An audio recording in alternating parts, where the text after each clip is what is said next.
Hello students, आज हम लोग बात करेंगे एनईपी की। एनईपी में हमने डिस्कस किया था बीएससी ऑनर्स के जो अलजेब्रा का सिलेबस था। लास्ट लेक्चर में हमने वो डिस्कस किया था, उसी को हम स्टार्ट करते हैं विद लेक्चर 1।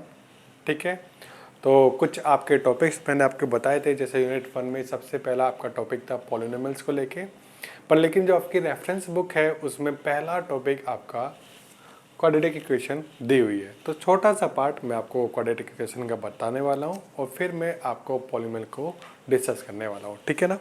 तो क्वाड्रेटिक इक्वेशन तो simply a x square plus का बी एक्स प्लस का सी इक्वल टू 0 ऑब्वियस है, where a b c belongs to real number. यहाँ रियल नंबर भी हो सकते हैं और ये कॉम्प्लेक्स नंबर भी हो सकते हैं। जनरली हम रियल में बात कर रहे हैं तो हम रियल की बात कर रहे हैं। It's called a quadratic equation. ये क्या होती है? आपकी क्वाड्रेटिक इक्वेशन होती है और वेयर आपका ए क्या होता है? नॉन जीरो होता है, क्योंकि अगर ए जीरो हो गया तो just a linear equation B X equal to C एक लाइन बन जाएगी, तो वो क्वाड्रेटिक नहीं बचेगी। ठीक है ना। So this the quadratic equation. अब हम इसकी बात करते हैं क्वाड्रेटिक इक्वेशन में करना क्या होता है। एक्चुअली हम इसके रूट्स डिस्कस करना चाहते हैं, जैसे कि मैंने सिलेबस डिस्कस भी किया था। इन सब में हम इनके रूट्स की बात करने वाले हैं, है ना। तो सबसे पहले मैं इसके रूट्स की बात करना चाहता हूँ। तो बचपन में ही हम इनके रूट्स पढ़ते आते हैं, 10th क्लास में, 9th क्लास में, सब में हम इनका अप टू 12 हम इनके रूट्स काफ़ी हद तक डिस्कस करते आए हुए हैं। तो उसे को एक बार फिर से मैं क्विक रिवीजन देके आपको आगे निकल जाऊंगा। ठीक है ना। सो आपको गिवन है ए एक्स स्क्वायर प्लस का बी एक्स प्लस का सी इक्वल टू 0। एक काम करते हैं, इसे परफेक्ट स्क्वायर बना लेते हैं इसे। ठीक है, तो एक काम करते हैं, मैं 4a की मल्टीप्लाई कर लेता हूँ, तो ये आपका बन जाएगा दिस 4ab प्लस का 4ac इक्वल टू 0। ये बन जाएगा 4ax स्क्वायर प्लस का 4abx प्लस का बी स्क्वायर को ऐड कर लेते हैं तो बी स्क्वायर सब्ट्रैक्ट हो जाएगा प्लस का 4ac इक्वल टू 0 हो जाएगा। क्लियर ना। अब एक काम करते हैं, इसे और इसे परफेक्ट स्क्वायर बना लेते हैं, तो ये बनेगा 2ax प्लस का b का होल स्क्वायर माइनस का, और ये जो टर्म्स हैं हम उस साइड ले जाते हैं और ये हो जाएगा b स्क्वायर माइनस का 4ac के इक्वल। ठीक है, इसे डेल्टा कंसिडर कर लेते हैं। तो इसका मतलब क्या हुआ? इसका मतलब क्या हुआ? This implies 2ax plus b का जो होल स्क्वायर हुआ ये आपका आया डेल्टा के। क्लियर ना। ये आपका डेल्टा आ गया। ठीक है, आपका डेल्टा आ गया। ठीक है, तो यहाँ पे अगर इससे करोगे, इसे आगे सोल्व करोगे तो क्या आएगा? 2ax प्लस का b, ये अंडर रूट ऑफ डेल्टा आ जाएगा। ठीक है, ये क्या आएगा? Plus minus under root delta आएगा। तो यहाँ है x की दो वैल्यू आएगी, उसे हम डायरेक्टली लिख लेते हैं। एक तो x आपका क्या आएगा? माइनस का b प्लस का अंडर रूट डेल्टा प्लस का 2a, और h2 आपका क्या बनेगा? माइनस का b माइनस का अंडर रूट डेल्टा प्लस का अपॉन का 2a। तो एग्जैक्टली इसके दो रूट्स एक बने, एक x1 और एक x2, ये दोनों के दोनों आपके इस इक्वेशन के रूट्स होंगे। ठीक है ना। और ये आपके बेसिक रूट होते हैं, ये हम पहले भी पढ़ते आए हुए हैं, ये हम पहले भी पढ़ के आए हुए होते हैं। ठीक है ना। और इसी को मैं थोड़ा सा और आगे लेके चलूँ तो ये आएगा, आप देख पा रहे हो कि आपका जो x1 की वैल्यू आई है, ये आई है माइनस का b प्लस का under root of delta upon 2a, और x2 इक्वल टू आपका आ गया माइनस का b माइनस का under root delta upon 2a। ठीक है, ये दोनों वैल्यू आ गई। ये दोनों के दोनों रूट्स हैं इस इक्वेशन के, इस क्वाड्रेटिक इक्वेशन के रूट बनेंगे। ठीक है ना। आपने लिखा था डेल्टा क्या है आपका? बी स्क्वायर माइनस का 4ac, और दिस इज कॉल्ड, ये इस इक्वेशन का डिस्क्रिमिनेंट कहलाता है। ठीक है ना। नाउ एक काम करना, रूट्स को ऐड करके देख लेते हैं। रूट्स में रिलेशन क्या है वो देख लेते हैं। अगर इन दोनों को ऐड करोगे तो देख पा रहे हो ये तो कट ही जाएगा, तो ये आएगा माइनस का b अपॉन a, और अगर प्रोडक्ट करोगे तो क्या आएगा? माइनस का b under root delta upon 2a into minus का p प्लस का अंडर रूट डेल्टा माइनस का अपॉन का 2a और दिस इक्वल टू होगा 4a माइनस का बी स्क्वायर माइनस का अंडर रूट डेल्टा का स्क्वायर माइनस बी का होल स्क्वायर।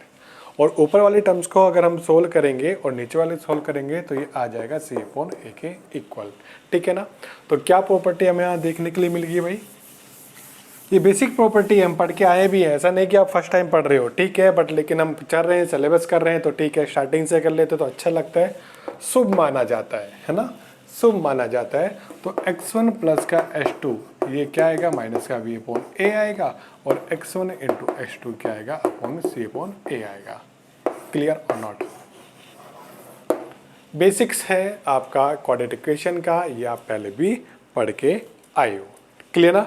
ये बेसिक से रूट है। अब मैं इनके रूट की जो टाइप है, मतलब इन रूट के टाइप हैं या उन सबको यहाँ पे डिस्कस करना चाहता हूँ। टाइप से मतलब यहाँ पे रियल रूट और काउंटिंग ऑफ रूट और इन सब की बातें मैं करना चाहता हूँ। ठीक है ना। चलिए, अगर मैं x1 की बात करूँ, यहाँ पे डेल्टा की वैल्यू क्या है यहाँ पे, और डेल्टा की वैल्यू क्या है भाई, बी स्क्वायर माइनस का 4ac। बचपन वाले फॉर्मेट में लिख लेते हैं। अरे बचपन में पढ़ा था ना, श्रीधराचार्य रूल, ऐसे ही तो पढ़ा था, है ना। इसका नाम भी रखा हुआ था वहाँ पे, बी स्क्वायर माइनस का 4ac अपॉन 2a। ठीक है, या इसे प्लस माइनस कर लेते हैं जर्नल। ठीक है, is roots of equation a x square plus का बी एक्स प्लस का सी इक्वल टू 0। अब टाइप ऑफ रूट्स हम देख लेते हैं, रूट कितने टाइप के मिलते हैं और कितने कितने मिलते हैं। अगर देखना, इफ बी स्क्वायर माइनस का 4ac इक्वल टू 0, डिस्क्रिमिनेट आपका 0 अगर आ जाता है तो क्या होगा, ऑब्वियस है ये पार्ट 0 हो जाएगा। तो x की वैल्यू भैया केवल एक ही बचेगी माइनस का b अपॉन 2a।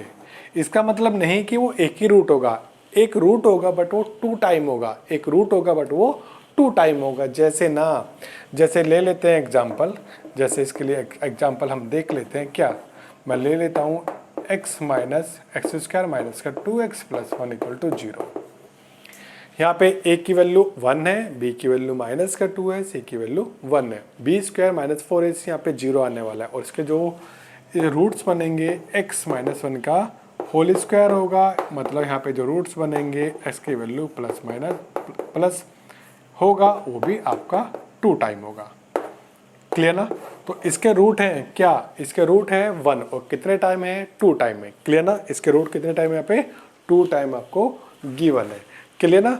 अगर केस सेकंड है मेरे पास, इफ बी स्क्वायर माइनस का 4ac equal to greater than 0, कैसा दिया है, पॉजिटिव दिया है। तो पॉजिटिव दिया है तो ऑब्वियस है ये पार्ट हमेशा पॉजिटिव होगा, तो प्लस माइनस का मीनिंग होगा, प्लस माइनस का मीनिंगफुल होगा।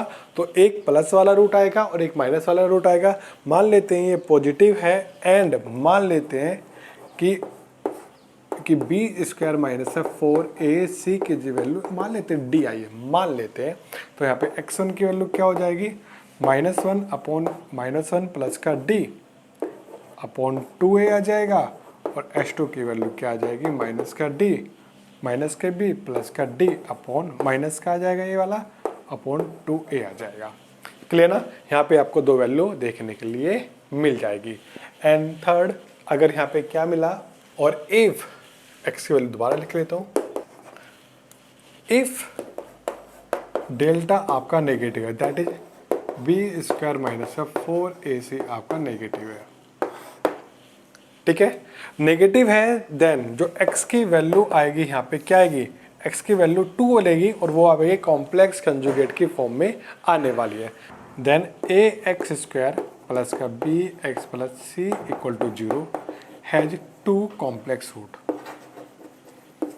2 कॉम्प्लेक्स रूट्स, और ऑब्वियस है वो कंजुगेट की फॉर्म में आपको दिखने वाले हैं। क्लियर ना। अब ना एक चीज़ और हम डिस्कस कर सकते हैं, यहाँ पे एक चीज़ और हम डिस्कस करना चाहते हैं क्या, कि यहाँ पे जो रूट्स हैं, ऑब्वियस सी बात है यहाँ पे रूट्स क्या हैं आपके कंजुगेट की फॉर्म में आने वाले हैं। ऐसा ज़रूरी नहीं होता कि कॉम्प्लेक्स रूट जब भी आए वो कंजुगेट की ही फॉर्म में है, ऐसा ज़रूरी नहीं होता। ठीक है ना, वो हो भी सकते हैं और नहीं भी। जैसे मैंने क्वाड्रेटिक इक्वेशन ली, कौन से वाली, मैंने क्वाड्रेटिक इक्वेशन ली कौन सी वाली भाई, x माइनस आइटा का होल स्क्वायर ले लेते हैं भाई। ये क्वाड्रेटिक इक्वेशन बनेगी, ओपन कर लेना। यहाँ पे जो रूट्स आएंगे, यहाँ x की वैल्यू आइटा आएगी और 2 टाइम आएगी, आएगी नहीं आएगी, क्लियर ना। क्वाड्रेटिक है और इसके जो रूट्स हैं आइटा है और वो कॉम्प्लेक्स कंजुगेट के फॉर्म में नहीं है, क्लियर और नॉट। तो दे आर द बेसिक, ये आपका बेसिक था क्वाड्रेटिक इक्वेशन का, क्लियर ना। तो यहाँ पे रिपीटिंग रूट आ भी सकते हैं और नहीं भी। कॉम्प्लेक्स रूट आपके जब भी आएंगे, 2 आएंगे, ऐसा हो सकता है कि वो रिपीटेड हो या ना हो सकता है कॉम्प्लेक्स कंजुगेट के फॉर्म में वो आपको मिले, ठीक है ना। और ये था आपका क्वाड्रेटिक। और इसी के बाद आपका बन जाता है क्या, इसी के बाद आपकी हेडिंग होती है कौन सी, इंटीग्रल रेशनल फंक्शन या पॉलिनोमियल। ये आपका पहला टॉपिक है, ये आपका पहला टॉपिक है, तो उसे भी मैं अच्छे से लिख देता हूँ। और पॉलिनोमियल कोई बड़ी बात नहीं है आप लोगों के लिए, मैं उसे लिखवा देता हूँ। होता क्या है, इंटीग्रल रेशनल फंक्शन, और इसका नया नाम दिया है पॉलिनोमियल। पॉलिनोमियल तो हम लोगों ने पहले भी सुना है, ठीक है। So if n is positive integer and a0, a1, a2 dot an आपने लिया है r constants, may be real और मे बी कॉम्प्लेक्स, देन ये जो देन fx a0 प्लस का a1x प्लस का a2 x square an x power n is called a polynomial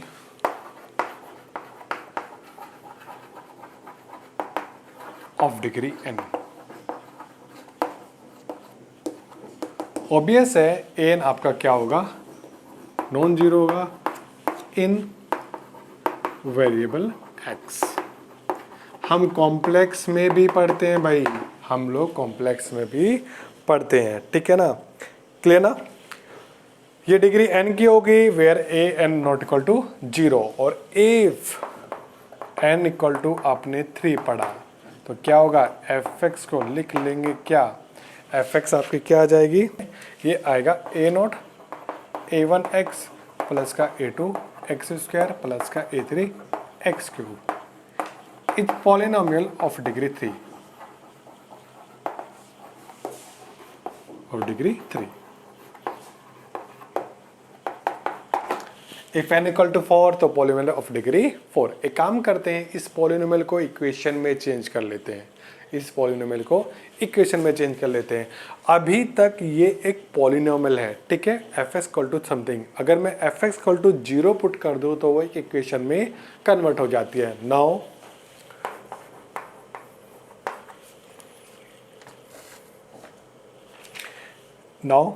fx equal to 0 is a equation of degree n। That is आपने जो fx लिया that is a0 plus का a1x a2 x square और an ऐसे power n equal to 0 is a equation of degree n। If n equal to 3, देखना if n equal to 3 तो ये आएगा क्या, इसी में पुट कर लेते हैं, ये आएगा इज कॉल्ड क्यूबिक इक्वेशन। ये क्या बनेगी आपकी, क्यूबिक इक्वेशन बनेगी। और इफ n इक्वल टू 4 तो ये क्या बनेगा आपका, क्वाड्रेटिक इक्वेशन बनेगी, क्वाड्रेटिक इक्वेशन होती है, क्लियर ना।